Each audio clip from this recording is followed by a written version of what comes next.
नमस्कार दोस्तों। आज हम पढ़ने वाले हैं ग्रामर का सबसे इम्पोर्टेंट और सबसे आसान टॉपिक जिसका नाम है नाउन। तो नाउन को समझने से पहले हम समझते हैं पार्ट्स ऑफ स्पीच को। तो पार्ट्स ऑफ स्पीच को हिंदी में शब्द भेद या शब्द खंड कहा जाता है। मतलब कि हम लोग जो शब्द बोलते हैं उसके भेद होते हैं। अब जो पार्ट्स ऑफ स्पीच लिखा गया है उसका मतलब समझते हैं। तो पार्ट्स का मतलब होता है भेद, खंड, प्रकार इत्यादि। ऑफ का मतलब होता है का और स्पीच का मतलब होता है भाषण। यानी कि जो स्पीच होते हैं उसके कुछ न कुछ पार्ट्स होते हैं, उसी को हम पार्ट्स ऑफ स्पीच कहते हैं। तो लिखेंगे words which are divided into 8 kinds according to the functions is called parts of speech. मतलब कि ऐसे शब्द जो कार्यों के अनुसार 8 प्रकार में विभाजित होते हैं उसे पार्ट्स ऑफ स्पीच कहा जाता है।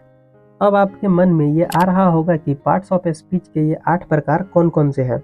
तो पहला है नाउन, दूसरा है प्रोनाउन, तीसरा है एडजेक्टिव, चौथा है वर्ब, पांचवा है एडवर्ब, छठा है प्रीपोजिशन, सातवां है कंजक्शन और आठवां है इंटरजेक्शन।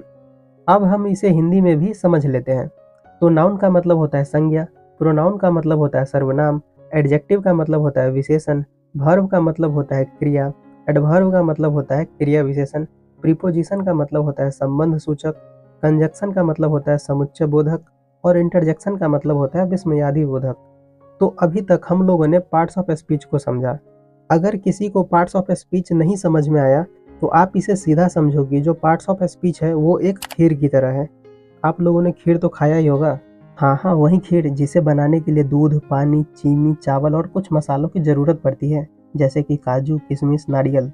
तो आप ठीक ऐसे ही समझो कि जो पार्ट्स ऑफ स्पीच है वो खीर है और जो पार्ट्स ऑफ स्पीच के प्रकार है वो खीर बनाने की सामग्री है। आई होप आप लोगों को यहाँ तक समझ में आ गया होगा। तो अब हम समझते हैं पार्ट्स ऑफ स्पीच के पहले प्रकार को, जो कि है नाउन, मतलब कि संज्ञा। तो दुनिया में जितनी भी चीज़ें हैं वो सब नाउन है। जैसे कि ह्यूमन मतलब इंसान, एनिमल मतलब जानवर, रोड मतलब रोड, कार मतलब कार, एयर मतलब हवा, वाटर मतलब पानी, लव मतलब प्यार, मोबाइल मतलब मोबाइल, एटसेट्रा। ये सभी नाउन है। तो सबसे पहले हम नाउन का डिफिनीशन मतलब कि नाउन की परिभाषा लिख लेते हैं। Noun is the name of person, place और थिंग। मतलब कि किसी व्यक्ति, स्थान या वस्तु के नाम को ही नाउन कहा जाता है। जैसे कि ह्यूमन मतलब इंसान, पेन मतलब कलम, बुक मतलब किताब, एटसेट्रा। अब देखो, मैंने आपको अभी बताया कि दुनिया में जितनी भी चीज़ें हैं वो सब नाउन है। इस बात को अच्छे से समझने के लिए हमें नाउन के प्रकार को समझना पड़ेगा। तो अब हम समझते हैं काइंड्स ऑफ नाउन या टाइप्स ऑफ नाउन, मतलब कि नाउन के प्रकार। तो जो नाउन है वो 5 प्रकार के होते हैं। There are 5 types of noun.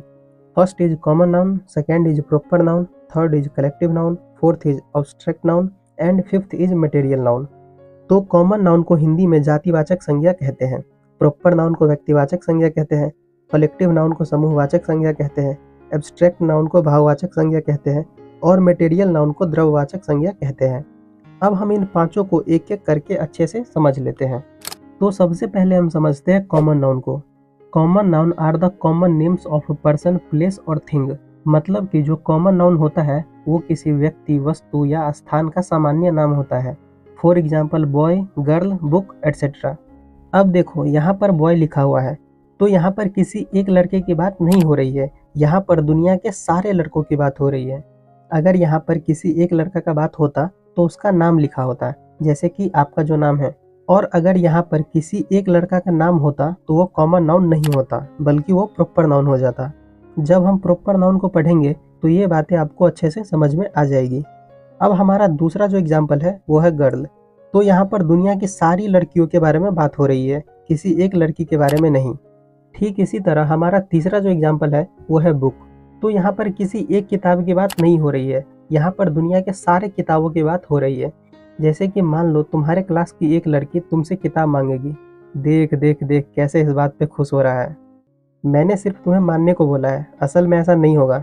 चलो अब ध्यान दो इधर। तो अगर कोई लड़की तुमसे किताब मांगेगी तो तुम उसको पूछोगे कि कौन सी किताब चाहिए, तो वो बोलेगी फिजिक्स, केमिस्ट्री, बायोलॉजी या कुछ भी।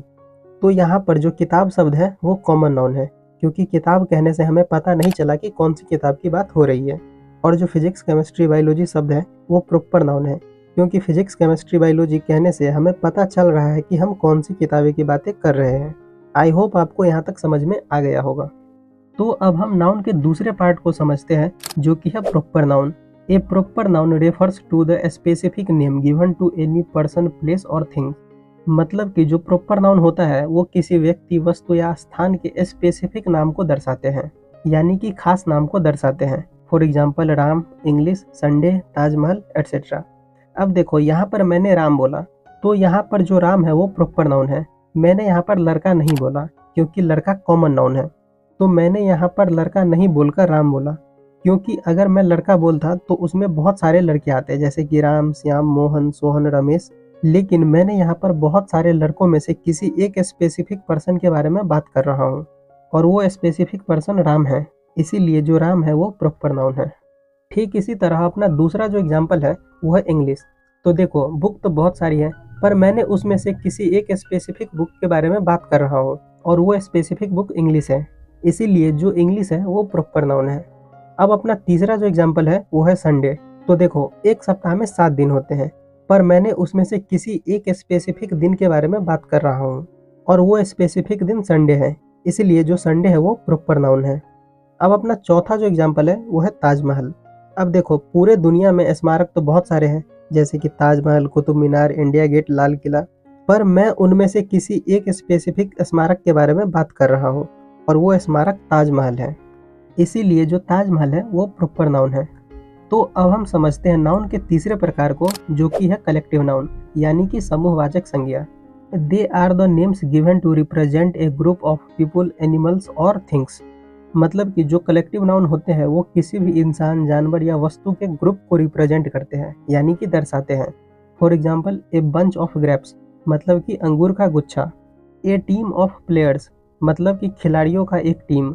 ए क्लासरूम ऑफ स्टूडेंट्स, मतलब कि विद्यार्थियों का एक कक्षा एटसेट्रा।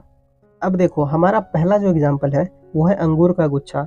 अगर हम सिर्फ एक अंगूर की बात करें तो वो प्रॉपर नाउन हो जाएगा, लेकिन हम यहाँ पर एक से ज़्यादा अंगूर की बात कर रहे हैं, इसीलिए अंगूर का गुच्छा कलेक्टिव नाउन हो जाएगा। ठीक इसी तरह हमारा दूसरा जो एग्जाम्पल है वो है ए टीम ऑफ प्लेयर्स। तो यहाँ पर टीम की बात हो रही है और कोई भी टीम में हमेशा एक से ज़्यादा खिलाड़ी रहता है, इसीलिए a team of players collective noun है। अब हमारा तीसरा जो एग्जाम्पल है वो है ए क्लासरूम ऑफ स्टूडेंट्स। अब देखो जो क्लासरूम है वहाँ पर बहुत सारे स्टूडेंट्स का ग्रुप है, इसीलिए एक classroom of students collective noun है। तो अब हम समझते हैं नाउन के चौथे प्रकार को, जो कि है एब्स्ट्रैक्ट नाउन, यानी कि भाववाचक संज्ञा। The noun which we can't see or touch but feeling. मतलब कि वैसा नाउन जिसे हम न तो देख सकते हैं और न ही छू सकते हैं, लेकिन महसूस कर सकते हैं। For example love, beauty, air etcetera. अब देखो जो लव है यानी कि प्यार, उसे हम न तो देख सकते हैं और न ही छू सकते हैं, लेकिन हम उसे महसूस कर सकते हैं। इसी तरह जो ब्यूटी और एयर है उसे हम न ही देख सकते हैं और न ही छू सकते हैं, लेकिन हम उसे महसूस कर सकते हैं। जैसे कि जब हवा चलती है तो उस हवा को हम न तो देख सकते हैं और न ही छू सकते हैं, लेकिन हवा को महसूस कर पाते हैं कि हवा चल रही है। तो अब हम समझते हैं नाउन के पांचवें प्रकार को, जो कि है मटेरियल नाउन, यानी कि द्रववाचक संज्ञा। The noun which we can measure and weight. मतलब कि वैसा नाउन जिसे हम माप या तौल सकते हैं, यानी कि जिसे हम माप या वजन कर सकते हैं। For example rice, oil, water, milk etcetera.